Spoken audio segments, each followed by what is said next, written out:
مزید ایسے بیان سننے کے لیے ہمارے چینل کو سبسکرائب کریں اور بیل آئیکن کو پریس کریں۔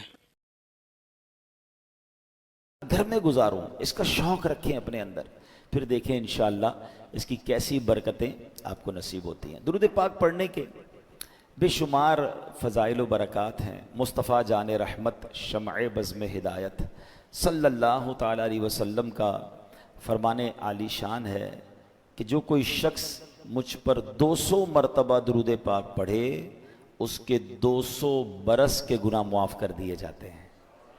اب یہاں کسی کے ذہن میں سوال آ سکتا ہے کہ 200 برس تو ہم نے جینا ہی نہیں ہے۔ جہاں جہاں حدیثوں میں یہ جو کوانٹٹی آتی ہے نا، 100 برس 200 برس، ایک اور حدیث پاک بھی ہے جو جمعہ کے دن 80 بار درود پاک پڑھے اس کے 80 برس کے گناہ معاف کر دیے جاتے ہیں۔ تو علماء یہ فرماتے ہیں اس سے مراد زندگی بھر کے گناہ ہوتے ہیں، یعنی کثرت سے رحمتیں نازل ہوں گی۔ اچھا، یہاں جب یہ 200 برس کے گناہ، 80 برس کے گناہ یا پچھلے سارے گناہ معاف کرنے کی بات ہوتی ہے تو اس سے مراد صغیرہ گناہ ہوتے ہیں، یاد رکھیے۔ کبیرہ گناہ جو ہوتے ہیں نا وہ توبہ سے ہی معاف ہوتے ہیں۔ تو ہمیں ہر وقت کوشش کرنی چاہیے، ہر روز کوشش کرنی چاہیے کہ ہم توبہ کرتے رہیں، اور توبہ کرنا اللہ کو بڑا پسند ہے۔ یقین کریں اللہ کو بڑا پسند ہے بندہ اس سے معافی مانگے۔ تو نبی پاک علیہ السلام آپ تو بخشے بخشائے ہیں، مگر آپ بھی روزانہ بعض روایتوں کے مطابق 100 بار استغفار کیا کرتے تھے، اللہ کے حبیب علیہ السلام۔ اور ہم سراپا گناہ گار ہیں، گناہوں کے انبار ہیں ہمارے سر پر، کتنا وقت گزر جاتا ہے ہم توبہ نہیں کرتے، استغفار نہیں کرتے۔ تو استغفر اللہ استغفر اللہ استغفر اللہ یہ اپنی زبان پہ رکھیں ہیں۔ استغفر اللہ ربی من کل ذنب واتوب الیہ، یہ بھی ایک استغفار ہے، اس کو ذہن میں رکھیں، پڑھتے رہا کریں، کم از کم 100 بار پڑھ لیں، کتنی دیر لگتی ہے۔ بلکہ مزہ پتہ کیا ہے، استغفار کرتے وقت اپنے ذہن میں اس کا معنی بھی رکھیں نا۔ معافی مانگنے والا ہنستے ہوئے معافی نہیں مانگتا۔ آپ معافی مانگ رہے ہیں نا، یا اللہ معاف کر دے، میں اپنے گناہوں سے توبہ کر رہا ہوں، تو آپ کے دل کی کیفیت بھی ہو، آپ کے چہرے کی کیفیت بھی ہو۔ کیا ہی اچھا ہو آنکھیں بند کر کے مسجد کے کونے میں یا گھر میں بیٹھ کر میں اپنے گناہ یاد کر کے اللہ کی بارگاہ میں کہوں کہ استغفر اللہ ربی من کل ذنب واتوب الیہ، اللہ میں اپنے سارے گناہوں سے توبہ کرتا ہوں، معافی مانگتا ہوں، اپنے کرم سے معاف کر۔ پھر آنسو بھی بہیں گے، پھر خیال بھی آئے گا، پھر ندامت بھی ہوگی، پھر دیکھیں انشاءاللہ وہ کریم کیسا کرم فرماتا ہے۔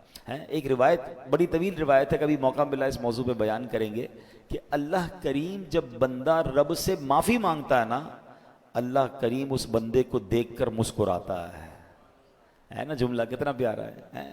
گناہ رب کے کیے، ناراض اس کو کیا، اور اب معافی مانگ رہے ہیں، معاف کر دے تو بڑی مہربانی ہے۔ فرمایا اس بندے کو دیکھ کر مسکراتا ہے رب، کہ میرا بندہ یہ جانتا ہے کہ میرا کوئی رب ہے کہ گناہ کرنے پر پکڑ بھی لیتا ہے اور معافی مانگو تو معاف بھی کر دیتا ہے۔ کیا شان ہے میرے مالک کی، پھر بھی ہم معافی نہیں مانگتے۔ اچھا، یہاں ایک بات کی وضاحت کر دوں، جب بھی لفظ مسکرانا رب کے لیے استعمال ہوگا تو اللہ جسمانیت سے پاک ہے، ہماری طرح چہرہ نہیں ہے اس کا۔ تو یہ جو مسکرانا ہے، یہ ایک طرح سے یوں سمجھیے کہ یہ یوں بتایا جا رہا ہے کہ اللہ اپنی شان کے مطابق مسکراتا ہے، گویا وہ اس سے راضی ہو جاتا ہے، اپنے بندوں سے راضی ہو جاتا ہے، اس کی رحمت اس پر برستی ہے۔ تو ہمیں استغفار جو ہے، توبہ جو ہے، وہ اپنی زندگی کا دستور بنانا چاہیے۔ کوشش کریں کہ روزانہ ایک پرٹیکولر تعداد میں استغفار کرتے رہا کریں۔ اور آئیے، جمعے کا دن ہے، کثرت سے درود پاک پڑھنے کا دن ہے، درود پاک پڑھتے رہیے۔ ایک بار محبت کے ساتھ بآواز بلند درود پاک پڑھ لیں۔ صلو علی الحبیب صلی اللہ تعالی علی محمد صلی اللہ علیہ وسلم۔ ہمارا جمعے کے دن ہم نے ایک ٹاپک کنٹینیو کیا ہے کہ ہم قرآن پاک کی باتیں کریں گے، قرآن پاک میں آنے والی آیتوں کو سمجھیں گے۔ اور ہم نے اس کے لیے کوشش کی کہ ہم پچھلے 2-3 بیانات میں ہم نے قرآن پاک کی ان آیتوں کو ڈسکس کیا ہے کہ جس میں رب کریم نے براہ راست ایمان والوں سے بات کی ہے۔ ارشاد فرمایا، یا ایہا الذین آمنو، اے ایمان والو، او یو بلیورز۔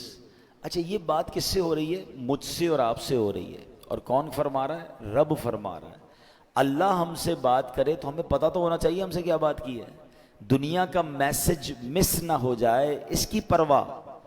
اللہ کا پیغام میرے لیے کیا ہے اس کی کوئی پرواہ نہیں ہوگی۔ تو ویسے تو ہمیں الگ سے ٹائم نکال کر یہ ساری آیتیں پڑھ لینی چاہیے. یہ 89 کے قریب آیتیں ہیں پورے قرآن میں جہاں اللہ نے مومنوں سے ڈائریکٹ بات کی ہے, یا ایہا الذین آمنو کہہ کر, اے ایمان والو کہہ کر. ٹھیک ہے, تو آج اسی میں سے ایک آیت انشاءاللہ ہم سمجھتے ہیں. اللہ کریم نے ارشاد فرمایا, یہ ہے پارہ نمبر 2 سورہ بقرہ آیت نمبر 172. ہم ایک سیکوینس کے ساتھ سیکھنے کی کوشش کر رہے ہیں. پہلی 2 آیتیں ہم نے کور کر لی تھیں, آج تیسری آیت ہے, اور اسی ترتیب سے ہے کہ جس طرح قرآن میں پہلے پارے دوسرے پارے اس طرح ہم اس کو لے کر چل رہے ہیں. تو آج جو آیت ہے اس میں رب فرماتا ہے, یا ایہا الذین آمنوا کلوا من طیبات ما رزقناکم واشکروا للہ ان کنتم ایاہ تعبدون. ترجمہ, آسان ترجمہ قرآن کنز العرفان. اے ایمان والو, ہماری دی ہوئی ستھری چیزیں کھاؤ اور اللہ کا شکر ادا کرو اگر تم اسی کی عبادت کرتے ہو.